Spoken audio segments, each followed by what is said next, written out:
ассалому алайкум тамошобинони муҳтарам. ман ҳуқуқшинос ҷамшед ёруф мебошам. ин барномаи тафсир аст.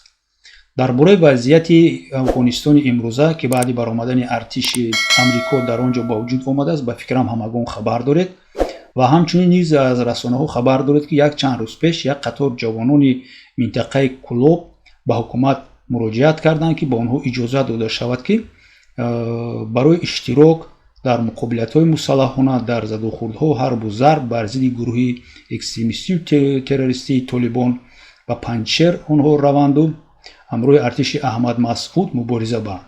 албатта ки ба фикри ман Тоҷикистон чунин иҷозати расмӣ ба онҳо намедиҳад. ин бешубҳа аст, вале имконият ҳаст ки ҷавонон бе иҷозат ҳам бо роҳҳои гуногун ба Афғонистон рафта, ё ин ки аз тарафи Толибон ё ин ки аз тарафи артиши Аҳмад Масъуд дар ҳамин муҳорибаҳо иштирок кунанд. таҷриба нишон медиҳад аллакай ки мо медонем ки бисёр ҷавонони Тоҷикистон ба дигар давлатҳо дар иштирок дар муҳорибаҳо рафтанд. мисоли оддии ин Ироқ, Сурия мебошад ва имконият ҳам ҳаст ки онҳо ба Афғонистон ҳам барои чунин амалиётҳо раҳсипор шаванд. то чӣ дараҷа ин амал қонунӣ мебошад ва чӣ оқибатҳо дорад барои ҳамон шахсоне ки чунин мехоҳанд дар чунин муҳорибаҳо ҳарбу зарбҳо дар давлатҳои хориҷӣ иштирок кунанд. ҳамин ҳаст мавзӯи барномаи имрӯзаи мо. бояд гуфт ки иштирок дар амалиётҳои ҷангӣ метавонад ду намуд шавад. бо подош мешавад ва бе подош, яъне ки бе музд, аз рӯи ақида, мисол аз рӯи ягон эҳсосоти дигар, қасос, аз рӯи ягон омилҳои идеологӣ ва ғайра ки бо гирифтани маблағ вобастагӣ надорад. он амале ки бо подош мешавад, яъне ки бо пул мешавад, зархаридӣ ном дорад ва вобаста ба ҳамин дар кодекси ҷиноятӣ барои иштироки ғайриқонунии шаҳрвандони ҷумҳурии Тоҷикистон ё ин ки он шахсони бешаҳрвандӣ ки доимо дар ҷумҳурии Тоҷикистон истиқомат мекунанд, ҷавобгарии ҷиноятӣ пешбинӣ карда шудааст ва дар кодекси ҷиноятӣ барои ин амалҳо ду модда аст. моддаи 401 кодекси ҷиноятӣ бо номи зархаридӣ ва моддаи 401 иловаи 1 кодекси ҷиноятӣ.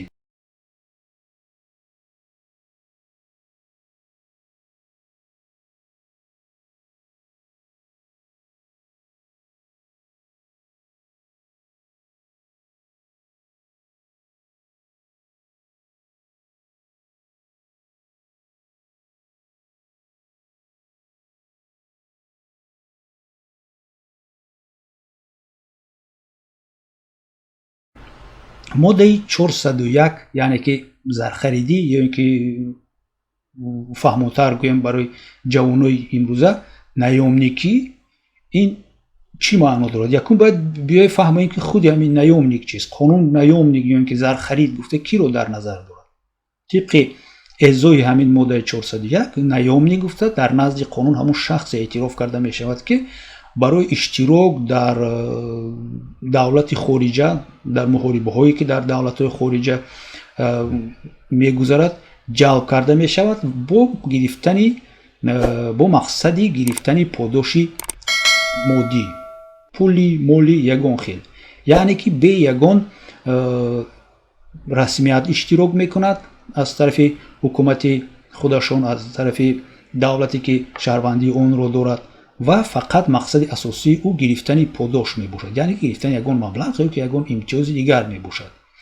ин шаҳрванд дар он давлате ки дар он ҷо муноқиша мешавад доима истиқомат намекунад, шаҳрванди он намебошад. аз дигар давлат, мисол мо фарз мекунем дар ин ҷо мисоли Тоҷикистонро меорем, Тоҷикистон ва Афғонистонро меорем, аз тарафи Тоҷикистон ба Афғонистон ба тибқи расмӣ барои иштирок дар ягон қувваҳои мусаллаҳи дигар давлат фиристода нашудааст, яъне ки гирифтани подош дар назар дошта мешавад. дар ин ҷо бояд фарқ кард он шаҳрвандоне ки дар ҳақиқат ба таври расмӣ аз дигар давлатҳо ба давлатҳои дигар равона карда мешаванд, ба таври коркунони тиббӣ, ба таври коркунони техникӣ, ба таври коркунони машваратчиёни ҳарбӣ. ба онҳо музд мегиранд албатта аз давлати худашон. ин одамон ҳамчун хизматчии давлати, хизматчии ҳарбӣ ҳисобида мешаванд. инҳо зархарид ва наёмник намебошанд. моддаи 401 барои ҳамин амал, яъне ки барои зархаридӣ ҷавобгарии ҷиноятиро пешниҳод кардааст. Чихеле ки гуфтем, ин модда номери рақами 401 мебошад ва аз се қисм иборат аст. қисми якум барои ҷалб кардани шахсон, барои таълим додани онҳо, барои маблағгузорӣ кардани онҳо, барои ягон хел таъминоти дигари зархаридон ва ё ин ки истифодаи ҳамин зархаридонро дар ҳамин муноқишаҳои байни як давлат ба ҷавобгарии ҷиноятӣ кашиданашон мумкин аст ва ҷавобгарӣ дар ин маврид аз 5 сол то 12 солро муқаррар кардааст. яъне ки шумо касеро агар ҷалб кунед, таълим диҳед махсус барои ҳамин амалҳои иштирок кардан дар муҳорибаҳои мусаллаҳона, ба онҳо маблағгузорӣ кунед ба ҳар роҳ, барои ҳар чиз. мисол маблағгузорӣ барои харидани лавозимоти ҷангӣ, маблағгузорӣ барои харидани либос, маблағгузорӣ барои хурду хӯрокашон, маблағгузорӣ барои харидани билеташон, маблағгузорӣ барои аз сарҳад гузарондани онҳо ва ғайра ва ғайра ва ғайра ва дигар таъминоти моддиро дар назар дорад. яъне ки ин аллакай амали ҷиноятӣ мебошад. ва қисми дуюм ҷавобгариро камтар пурзуртар мекунад ва он нисбати ҳамон шахсоне татбиқ карда мешавад ки ҳамин амалҳоро, яъне ки ҷалб, таълим, маблағгузорӣ ё ки таъминоти дигари зархаридонро вобаста аз мақоми хизматии худ мекунад. яъне ки ягон коркуни давлат бошад, агар ҳамин корро ташкил кунад, ӯ ба ҷавобгарии ҷиноятӣ кашида мешавад, ё ин ки агар ҳамин амал нисбати ноболиғон карда шавад. дар ин маврид аллакай ҷавобгарӣ вазминтар аст, аз 7 то 15 сол бо мусодираи молу мулк ҷазо муқаррар карда шудааст. худи иштироки зархаридон бошад дар задухӯрдҳои мусаллаҳона ё ки амалиятҳои ҷангӣ, аллакай ин боз аз вазнинтарин ҷиноят ҳисоб мешавад ва муҳлати ҷазо аз 12 то 20 солро муқаррар кардааст. ин буд тафсили моддаи 401. ва фарқаш нест ки зархарид мисол боздошт мешавад дар афғонистон ё ки баъд аз анҷом додани муноқишаҳо ё ин ки дар қисмати он ҳамин шахс дастгир карда мешавад ва ба Тоҷикистон истирдод карда мешавад. нисбати ӯ бо моддаи 401 парвандаи ҷиноятӣ оғоз карда шуда, ӯро бо моддаи 401 қисми 3, яъне ки иштироки зархарид дар задухӯрди мусаллаҳона ба ҷавобгарӣ мекашанд ва чихеле ки гуфтам то 20 сол мумкин аст ки ҷавобгарии ҷиноятӣ маҳрум кардан аз озодӣ ба ӯ бор карда шавад. аз ҳамин ҷиҳат бояд диққат кард ки ба фиреби мардум нағалтанд, бо ягон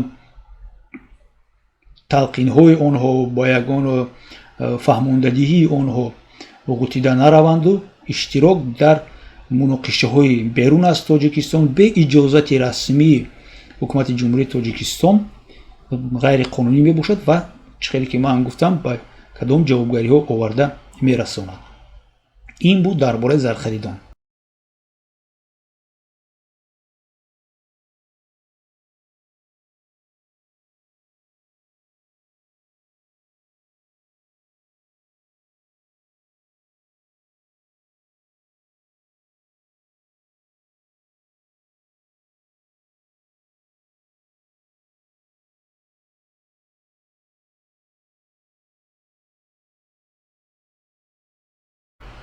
моддаи 401 иловаи 1 ҷавобгариро барои ҷалб ва иштироки ғайриқонунии шаҳрвандони ҷумҳурии Тоҷикистон ва шаҳрвандони бешаҳрванд дар воҳидҳои мусаллаҳ, задухӯрдҳои мусаллаҳ ё амалиёти ҷангӣ дар ҳудуди дигар давлатҳо муқаррар карда шудааст ва тибқи он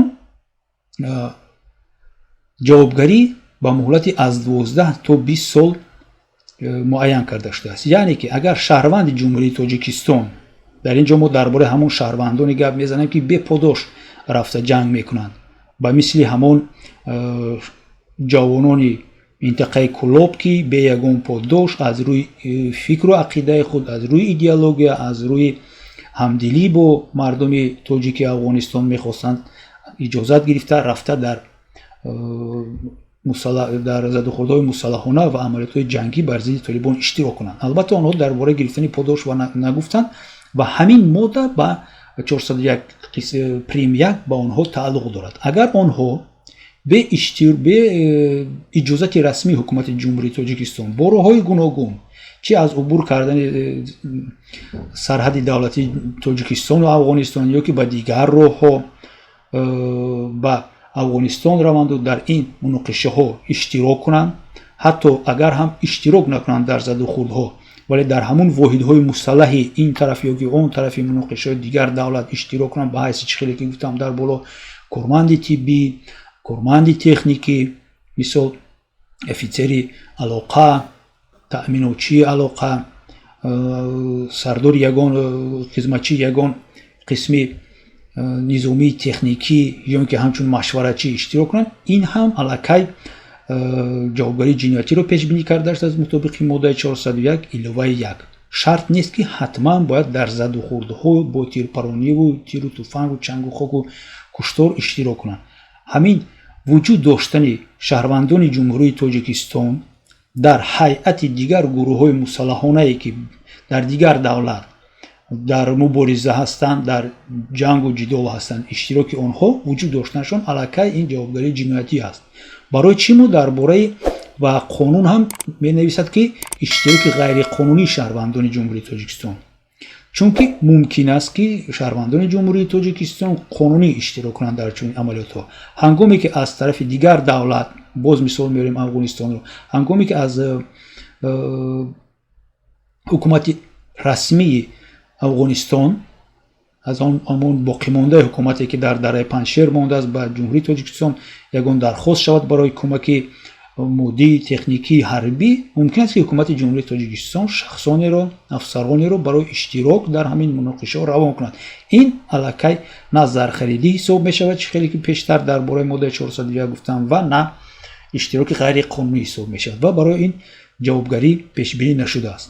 вале бояд гуфт ки агар ба ҳар роҳ ҳам шаҳрвандони мо ғайриқонунӣ ба ҳар роҳу восита бе иҷозати расмии ҳукумати Тоҷикистон рафта дар ҷангу муноқишаҳо иштирок кунанд, вале ки то анҷом шудани ҳамин муноқишаҳо, то барҳам хӯрдани ҳамон воҳиди низомие ки онҳо дар он иштирок мекарданд ихтиёран аз иштирок дар ин гуна амалиётҳо даст кашанд ва ба ватан баргашта пушаймонӣ изҳор кунанд, мумкин аст ки нисбати онҳо озодӣ татбиқ карда шавад, яъне ки мумкин аст ки онҳо аз ҷавобгарии ҷиноятӣ озод карда шаванд. барои чӣ мумкин аст? барои чӣ ҳатми онҳо озод карда намешаванд? як шарт аст. агар онҳо дар ҳангоми иштирок дар ҳамон амалиётҳои мусаллаҳона, задухӯрду ҷангу дигар дар дигар давлат дигар кирдори ҷиноятӣ содир накарда бошанд, яъне ки агар онҳо ба ғоратгарӣ даст назада бошанд, ба дуздӣ даст назада бошанд, таҷовуз накарда бошанд, одамкушӣ накарда бошанд, мисол гаравгон нагирифта бошанд, озодии ягон касро маҳдуд накарда бошанд, шиканҷа накарда бошанд ва дигару дигар ҷиноятҳои башариро содир накарда бошанд, онҳо аз ҷавобгарии ҷиноятӣ озод карда мешаванд.